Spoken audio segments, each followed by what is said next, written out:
Hello my friends, I'm PhazonFlux, and welcome to my newest Let's Play of Metroid Zero Mission, the first of many Metroid games that I hope to Let's Play.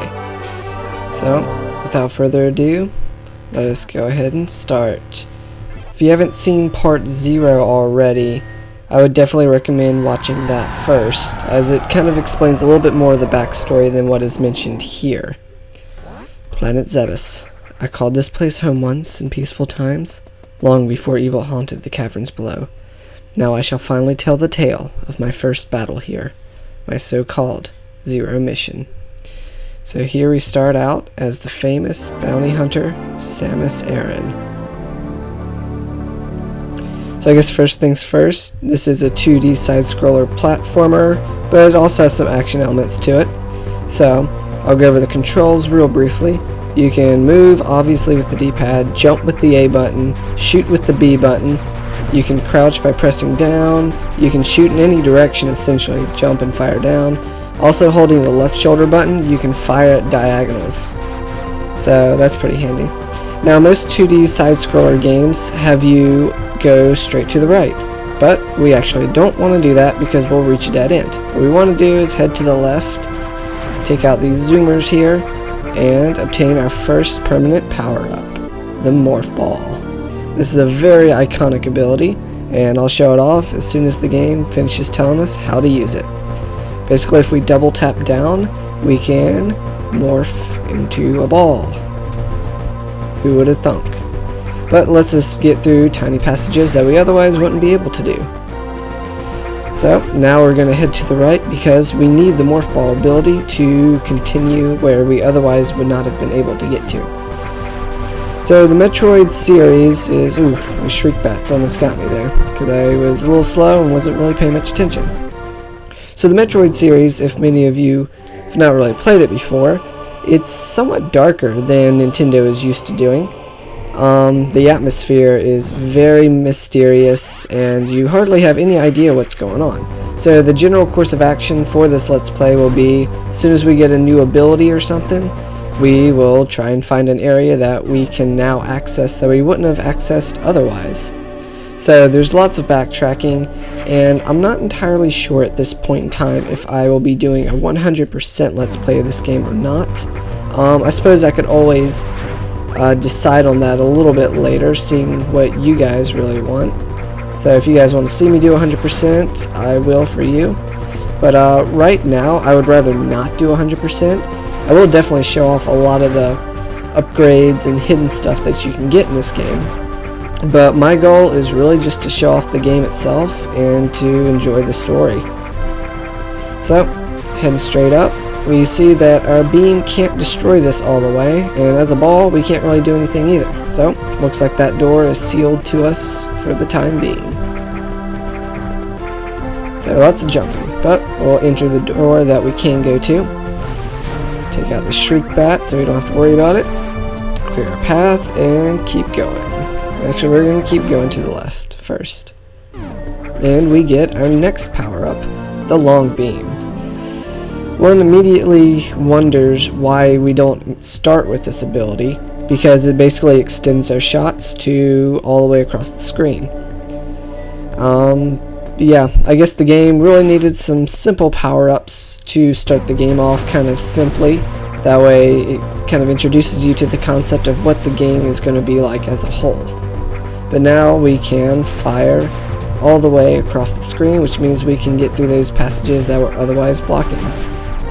Or were otherwise blocked off, excuse me. So, alright, let's keep heading to the left because so far that's been working out for us. And we come to a very mysterious room with creepy music. It shows two different heads. Those must be keys to something much later in the game. So, that's what I'm going for. That's my story and I'm sticking to it. So a lot of this game is going to be kind of puzzle solving, but not in the normal sense that we're used to, kind of an adventurous sort of way. So as you can see here, the gray door indicates that we can't go through it, and we have our first mini-boss battle, which isn't that tough. If you kind of get up on this ledge here and shoot at a diagonal like I was doing, can't really do much to you. But basically, whenever you see a gray door, it means it's locked until you defeat the enemies on the screen. Alright, and so we're accessing these Chozo statues, which were left here by the Chozo race to help us on our mission. Because the Chozo was an ancient, alien, intelligent bird race that actually raised Samus as a child. And so, even though their planet here, Planet Zebes, was overtaken by the space pirates, they were able to leave some markers to help Samus on her journey, because I think they had some sort of prophecy or something that said that she was going to be the savior of her kind and even the whole galaxy. So they decided to help her out with that, which was very smart on their part. So, once again, we got that long beam power up, so we're going to put it to good use. So, immediately upon arriving in this area here, we see a red door, which we can't actually take care of. This door here is a save room, so I'll just kind of skip over that, and hopefully I'll stop taking needless damage, and head all the way down to the very bottom. And we see some shaking. I'm sure it's nothing. Let's keep going. Watch out for that bug thing. It will keep firing out here. And you can't duck it apparently. But we get one more upgrade to our suit, the missile tank, which is another form of offensive weaponry that Samus now has access to. So, as you know, firing the B button fires our normal beam, but if we hold the R shoulder button and press B, we have missiles, which are much more powerful than the beam, but it requires ammo. But once again, we reach a dead end, so the only thing we can do is head back and hopefully not die from the acid. Alright, so, I keep forgetting that bug. It always gets me every time. But oh my goodness, what's this? First boss battle. So, in the Zelda fashion, we're gonna put our new item to good use. We just obtained missiles, and that's the way to beat this boss. Whenever it opens its eye, we're gonna have to fire a good missile in it, and 3 shots, and it's down. So I kind of defeated that a little too quickly to really show off what kind of damage it can do, but I think after I explain the item that we get for beating it, the charge beam, I will show a short little clip of some more stuff that boss can do, because that was a rather quick fight, and I kind of want to show what else it can do, because it can be kind of difficult if you're a first time player. So the charge beam lets us fire a more powerful beam form of our weapons. If you just hold the B button, as so, and release, you fire a much more powerful shot. So, as I mentioned before, I will explain a little bit more about that boss that we just fought, the King Worm.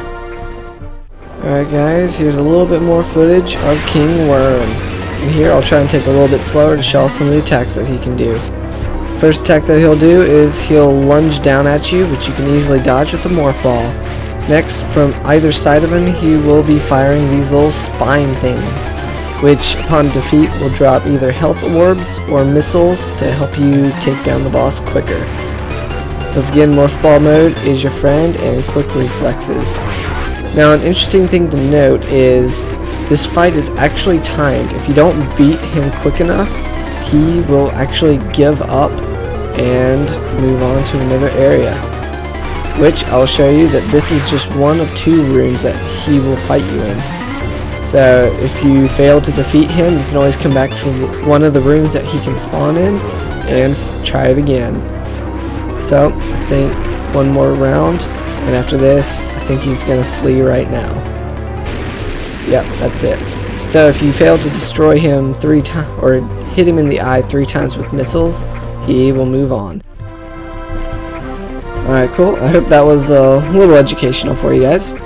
Now, heading up to the save room, I think that after that little clip, we're going to call it quits. We kind of had a good start here to our journey here on Planet Zebes in the area of Brinstar, and we were introduced to our character, Samus Aran. So, I hope you guys join me next time as we explore more of this area and hopefully save the galaxy. You guys have a blessed day, and I'll see you then.